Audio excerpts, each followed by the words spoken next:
Assalomu alaykum do'stlar. Mana pomidorimizda endi dori solish bosqichiga yetib keldik. Dorini qanday solamiz?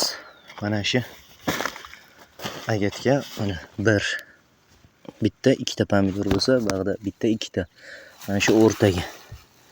Mana shu yerga teshikchimizda teshigi ochamizda 1 piyoladan 100 gramlik piyoladan 1 piyoladan solib chiqamiz. Shunda 40 mingta 45 mingta ko'chatimiz bo'lsa 2 tonna atrofida dori ketadi 2 gektar yerga. Mana ko'mib chiqqandan keyingi holatlari sizlarga ko'rsatib o'tsam, mana bu pomidorimiz. Mana shonani o'zlaring ko'rishlaring mumkin. Bitta, ikkita, 3 ta, 4 ta, 5 ta, 6 ta, 7 ta qo'yingki, mana shu yerda hozir shunday sanadan bir 70 ta gulshona.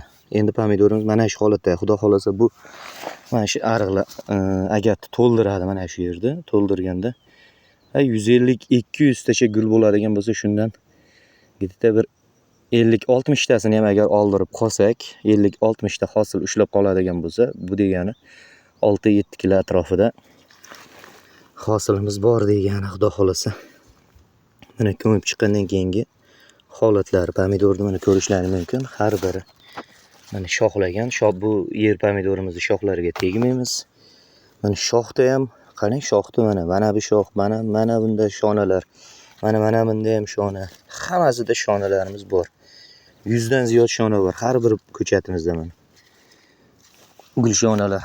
Xudo xolasa mana mevaga ham kirishni boshladi. O'zi oldi mana pomidorlarimiz, sizlarga ko'rsatib o'tsam mana. Mana shu holatda mevalarga kirishni boshladi. Mana. Endi buni mana bunda 3 ta, mana bunda 4 ta meva olgan. Mana bular ham mana o'zi ko'rgan bo'lsalaring mevasi ko'rinib qolgan mana bularda. Endi bular olyapti, xudoga shukr, olyapti 5 tadan, 6 tadan. Mana qaranglar. Bunaqa gulshonalar juda ko'p. Xudo xolasa serhosil, serdaromad bo'ladi pomidorimiz.